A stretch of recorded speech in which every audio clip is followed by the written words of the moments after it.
Bonjour, comment vous allez? Moi, ça va très bien, hein, on est dimanche, ciel bleu, soleil, couchant. Finalement, oui, on a eu un petit peu de neige. Hein, c'est surtout le froid, en fait. Ça a été de la neige verglacée. Et les images que vous avez vues après, je me suis amusé parce que c'est pas tellement conduire sur la neige verglacée. Ça va, je connais. C'est les autres. Ah ouais, j'en ai croisé hein, qui ont fini dans le talus.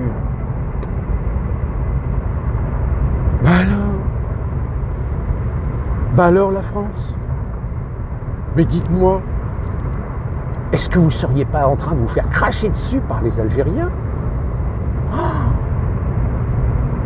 Excusez-moi, mais alors déjà, le bonhomme qu'on a expulsé, les Algériens, non, on n'en veut pas, on vous le renvoie. Là, déjà, il y a un problème de droit international. De quel droit une nation, un gouvernement, une autorité refuse d'accueillir sur son sol l'un de ses ressortissants, même s'il a une double nationalité?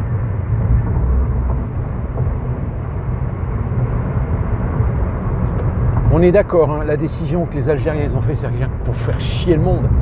Et c'est pour faire chier le monde, pour montrer que finalement la France est complètement émasculée.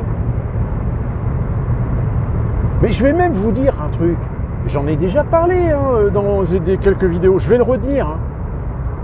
Vous avez des Marocains, des Tunisiens, des Égyptiens, des Algériens, ils le disent. On a des merdes chez nous.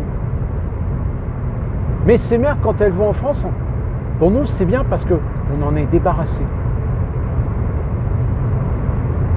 Donc, quand vous avez des merdes qui veulent être expulsées, ben vous comprenez bien qu'ils n'en veulent pas. C'est comme les Français de confession musulmane, ou pas, qui ont été se battre aux côtés de l'État islamique. Hommes, femmes, hein, et que ça vient pleurer en disant oui, vous pouvez nous ramener, nous rapatrier parce qu'on est français, on a des papiers français, blablabla.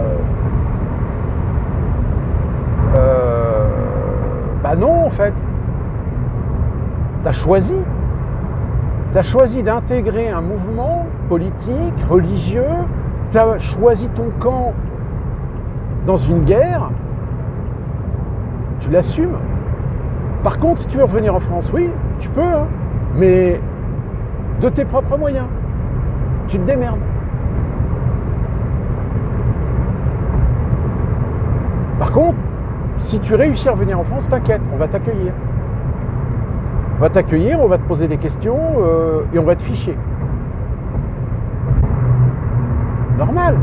Est-ce qu'on a le droit de le faire? Bon, évidemment, il y a des gauchistes qui vont dire non, vous n'avez pas le droit, c'est du fichage, c'est de la discrimination, c'est du racisme, blablabla. Ces gens-là, aujourd'hui, vous pouvez leur dire va te faire foutre. Je t'emmerde. Parce que de toute façon, là, ils sont en train de perdre la partie. Ils sont en train de perdre du terrain. Ils sont complètement décrédibilisés. Il y en a même un là sur Twitter me dit oui, le Parti Socialiste, les communistes, les écolos, c'est des traîtres. Moi je suis support et les filles et tout. Ben oui, t'es support et les filles, mais tu vas mourir. Tu vas mourir idéologiquement. Ah non, mais ça se fissure de partout là. C'est effrayant.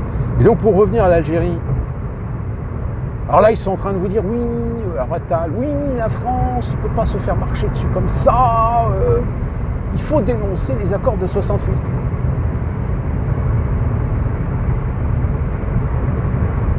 Le problème, mon petit Attal, c'est qu'aujourd'hui, les Français, en grande majorité, ils en ont ras le cul de vos paroles.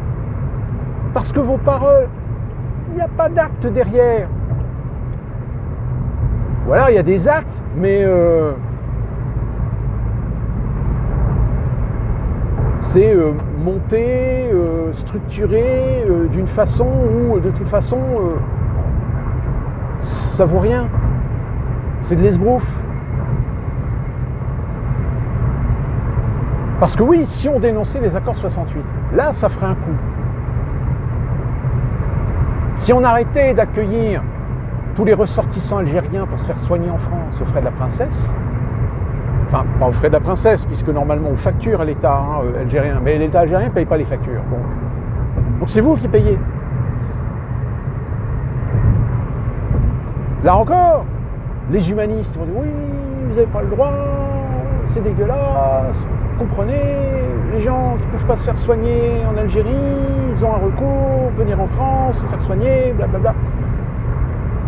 Donc vous êtes d'accord sur le fait qu'il faut accueillir toute la misère du monde à la France.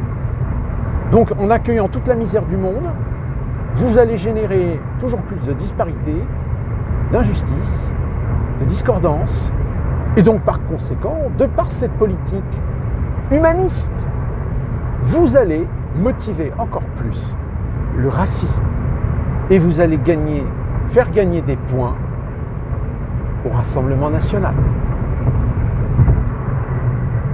C'est une logique implacable.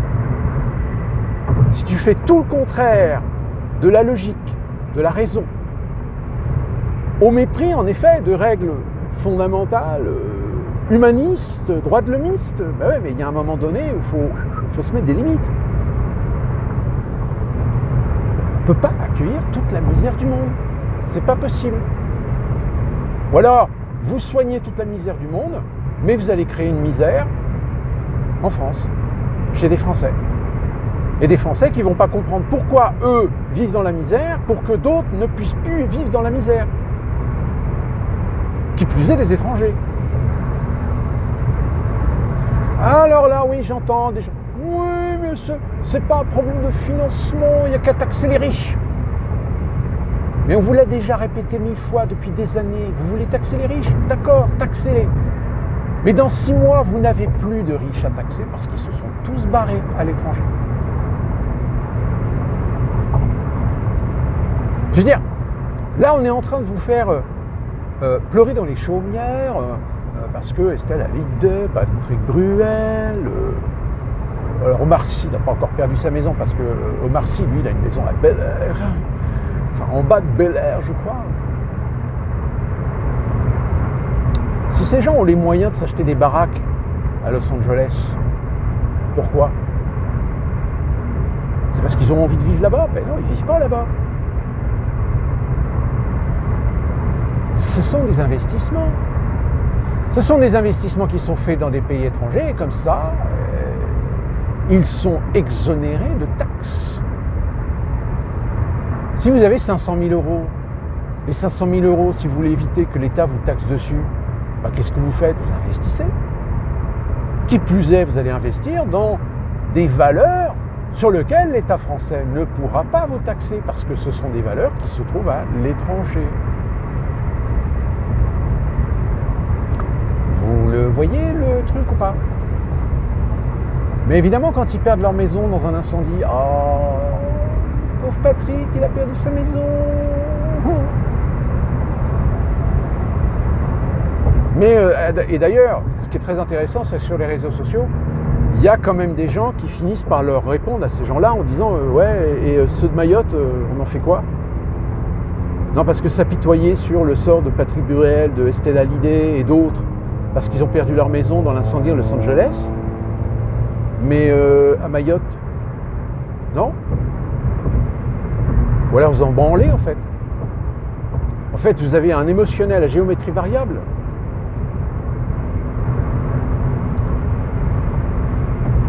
Revenons en Algérie.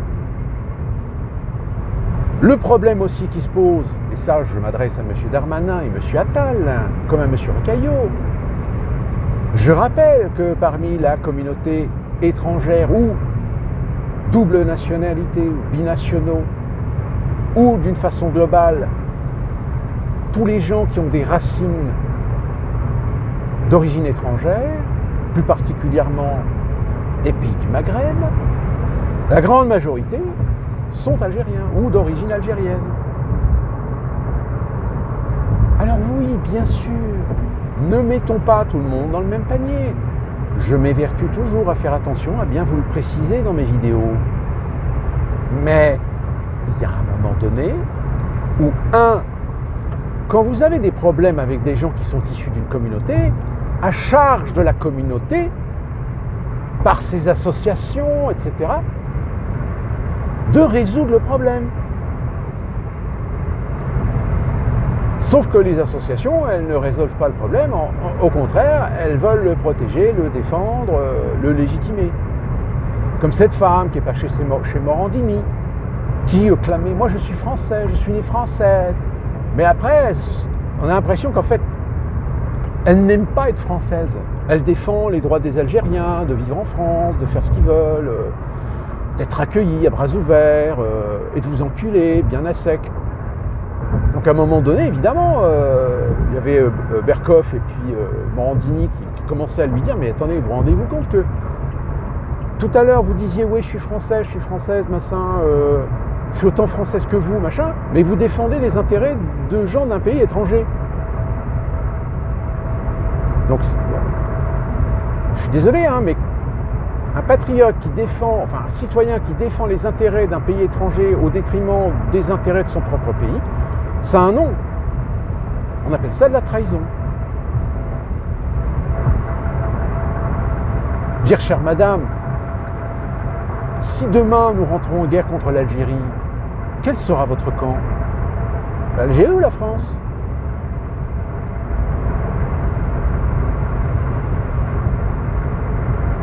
Ah non, mais ça c'est... Alors oui, certains d'entre vous peut-être se rappellent de ces micro-trottoirs dans Paris où on posait des questions à des gens avec un particulier, disant « Ouais, t'es quoi? T'es français? »« Ouais, je suis français, ouais. »« Oh, je suis né en France, ouais. » Et si t'avais le choix, tes origines c'est algérienne? »« Ouais, c'est ça. »« Ouais, je suis Algérie. Mais vive à l'Algérie, hein. Vive à l'Algérie. Mais t'es français? »« Ouais, je suis français, ouais. Mais t'es franco-algérien ou français-français? » « Oh, je suis français, moi. Je suis né en France. »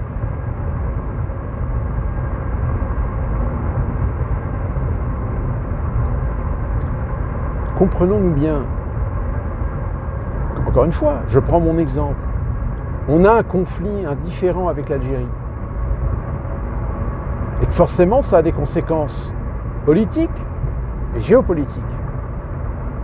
Tous les gens qui sont nés français, mais qui ont été éduqués dans les racines, dans la fierté des origines de leur famille.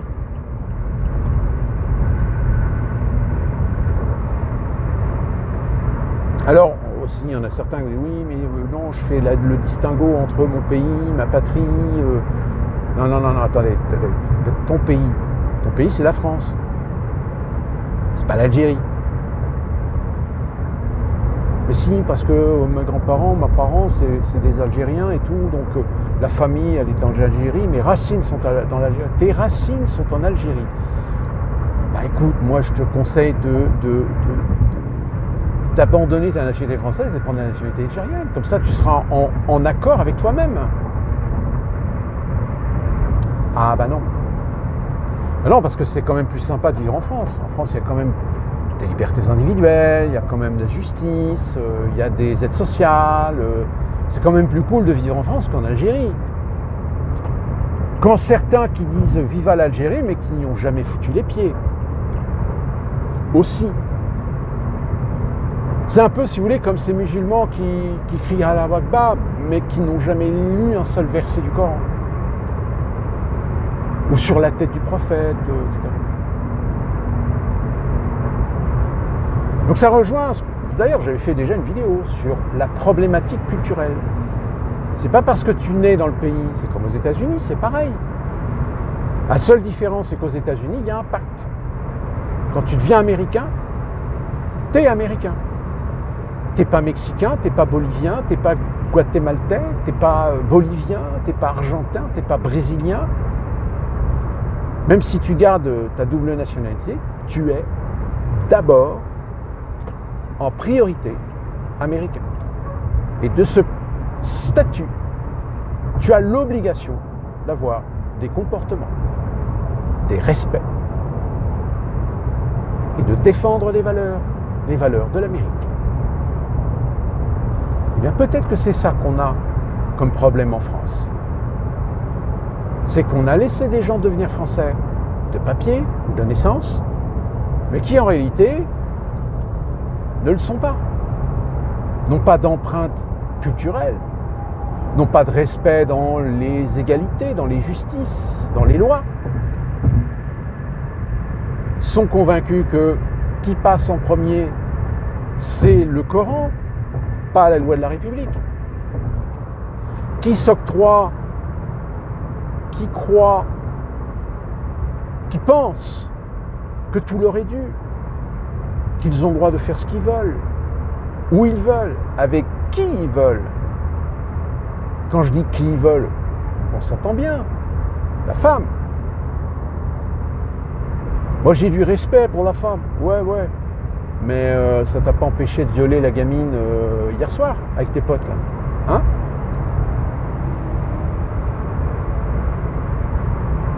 Oh mais moi je suis pas méchant, il est pas méchant. Ah bah oui, il est pas méchant, il vient juste de balancer un chaton sur un mur. Ah bah oui, c'est drôle, c'est pour s'amuser. C'est comme si nous en France on ressortait la guillotine, puis qu'on guillotinait des gens pour s'amuser. Alors oui, encore, des gens qui vont dire oui, mais vous comprenez, ils n'ont pas grandi dans des cadres où on leur a inculqué les valeurs, blablabla, etc.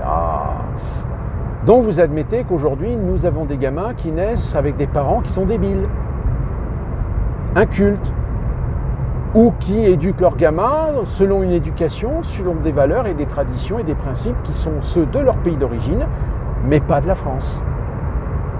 Et que du coup, les gamins, quand ils commencent à grandir, quand ils commencent à aller à l'école, etc., leur destin est déjà scellé que de toute façon, ils seront en échec sociétal. Parce qu'évidemment, les valeurs que leurs parents leur ont inculquées ne sont pas compatibles avec les lois de la République. Mais ce que je vous dis là, je pense que c'est logique. Sauf que vous avez des associations, des intellectuels, des bien-pensants, des idéologues qui, depuis 30 ans, 40 ans, planquent ça sous le tapis.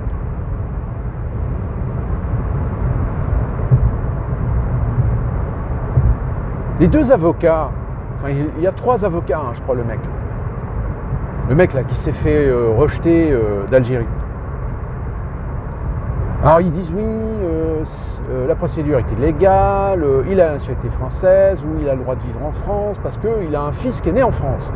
Et que vous savez qu'en France, Mayotte, hein, le problème de Mayotte, c'est ça, c'est que vous avez des Comoriens qui viennent à Mayotte, qui font naître leur gamin à Mayotte, et le gamin il est français.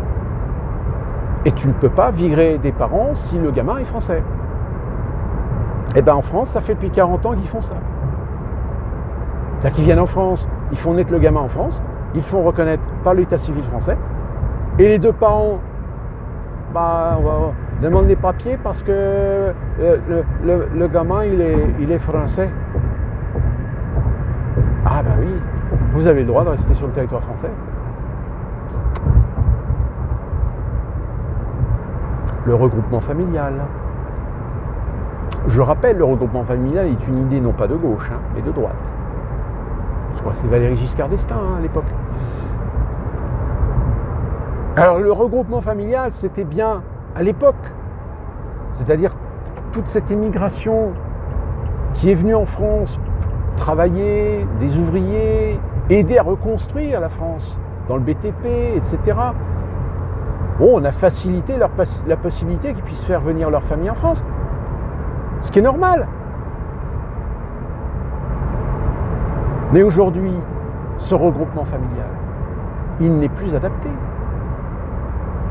Il n'est plus en équation avec notre époque.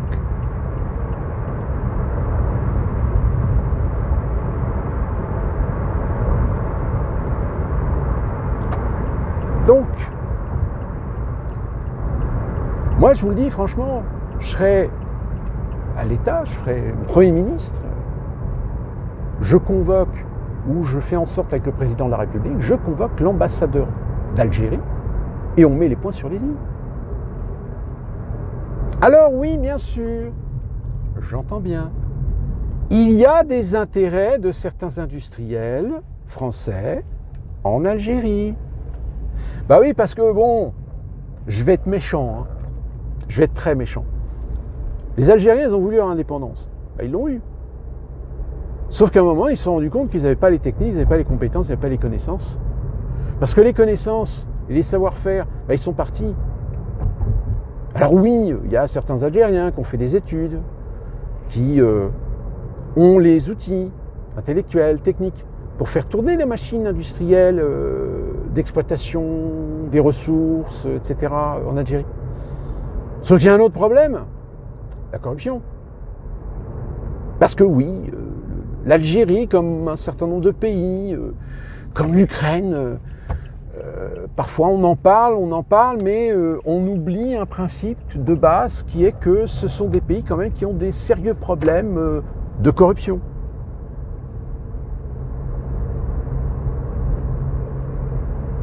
Donc c'est des pays qui ont du mal, alors surtout en Afrique, hein, mais bon, oui bien sûr, on a alimenté aussi la corruption dans certains pays parce que ça servait à l'intérêt de garder certains monopoles, de certaines hégémonies, certains contrôles sur certains aspects de ces pays de la part de pays occidentaux. Mais je vais vous dire, souvenez-vous, il y a quelques années, il y en a qui commençaient à pleurer en disant « Oui, rendez-vous compte, regardez, la Russie, elle commence à faire de l'influence, elle fait de l'interventionnisme auprès de certains pays africains, blablabla. » Non, attendez, on va rectifier le tir. Vous critiquez la Russie parce qu'elle est en train tout simplement de récupérer des terrains que vous aviez, vous, conquis, mais que vous avez perdus parce que peut-être que les Russes, ils ont été plus compétitifs que vous. Évidemment, on ne va pas vous présenter la chose sous cet aspect.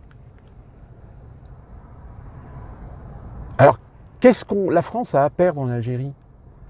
Bon, le gaz, le pétrole, des minerais. Moi, je sais pas, je serais Macron, je rassemblerais les industriels français, je leur dis, bon voilà, est-ce que vous êtes concernés avec l'Algérie? Quels sont vos intérêts en Algérie? Quels sont les moyens qui pourraient être arrangeants pour compenser éventuellement les pertes que vous pourriez avoir si on vous demande de dégager l'Algérie?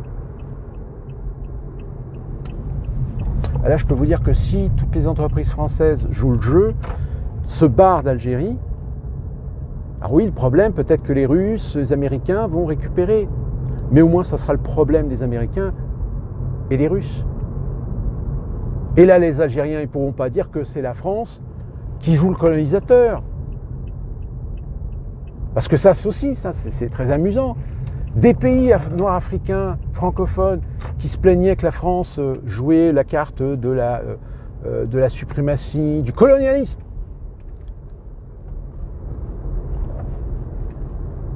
Sauf qu'aujourd'hui, ils traitent avec les Russes. J'ai envie de leur dire, dites, pourquoi vous avez critiqué la France? Parce que la France avait des activités économiques, industrielles, export, import, les mêmes que vous avez aujourd'hui avec les Russes. Mais apparemment, avec les Russes, ça ne vous dérange pas. Parce que je veux dire, les Russes, ils utilisent les mêmes procédés que la France. C'est-à-dire qu'ils graissent la pâte. Ils allongent les dessous de table.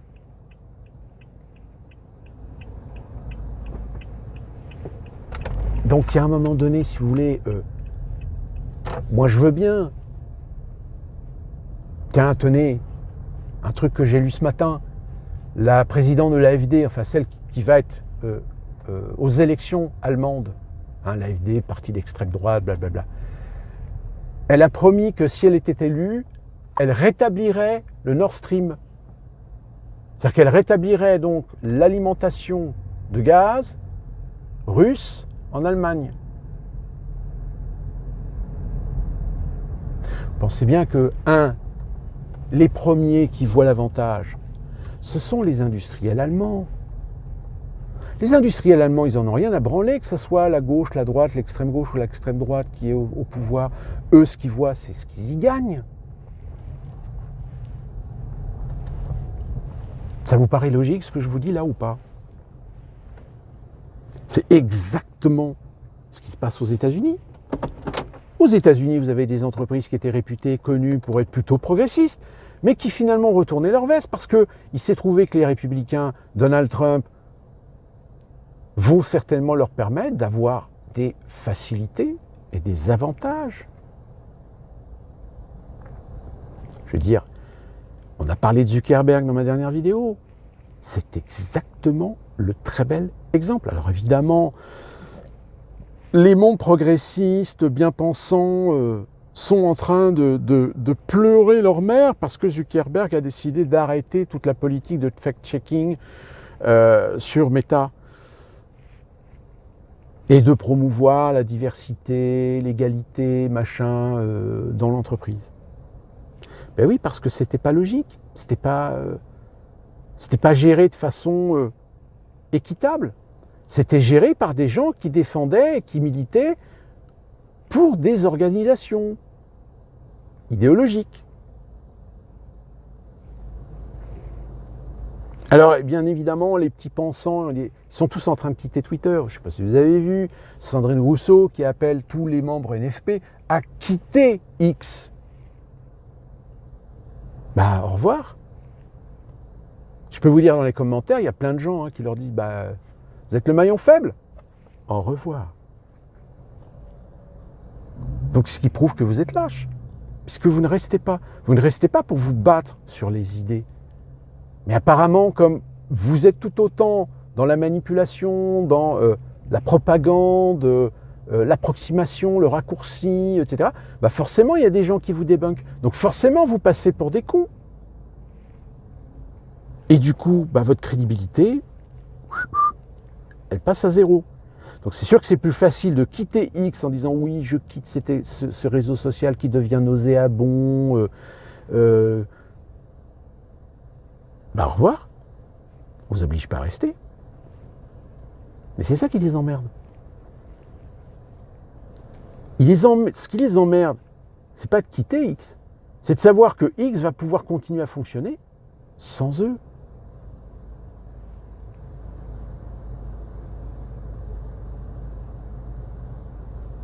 À suivre donc cette affaire avec l'Algérie. Parce que là, ça risque de montrer l'émasculation de l'État français. L'État français qui n'est plus capable de s'affirmer vis-à-vis d'un pays qui n'arrête pas de chercher la provocation. Et parce que vous avez une partie des tranches politiques qui sait que bah, les Algériens, le franco-algérien ou les Français d'origine algérienne font partie de leur électorat. Je dis ceux qui sont régularisés, ceux qui ont la nationalité française, etc. On en vient toujours au même problème. Accepter l'inacceptable, accepter le laisser-faire, juste pour avoir la garantie de réussir à séduire des gens pour qu'ils mettent un bulletin de vote à votre nom. Le reste, vous en foutez parce que vous savez que les 2/3 des Français ne votent plus pour vous parce que vous êtes tellement foutus de leur gueule que maintenant vous avez des partis politiques qui jouent la carte communautaire.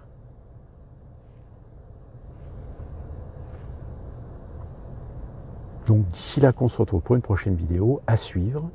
Je reviendrai sur les incendies à Los Angeles parce que là encore, certains sont en train de crier « Oui, il ne faut surtout pas politiser ce drame, c'est inacceptable. » Mais non, mais de toute façon, il va être politisé. Il va être politisé parce que je peux vous dire que là, tous les démocrates en Californie, ils sont tous en train de chier dans leur froc parce qu'ils savent que le 20 janvier, Trump arrive à la Maison-Blanche et que certainement il demandera à l'État fédéral une enquête pour éclaircir les raisons du pourquoi, du comment, du parce que de ces incendies. Et que fatalement, il risque d'y avoir fortement des responsabilités dans la gestion, pas seulement des comtés de Los Angeles, mais aussi de l'État de Californie. Mais de ce que j'ai entendu oui dire, apparemment le gouverneur de Californie, à la prochaine élection des gouverneurs, il est mort. Ça y est, c'est fini pour lui. À la revoyure, portez-vous bien, soyez prudents et à très bientôt.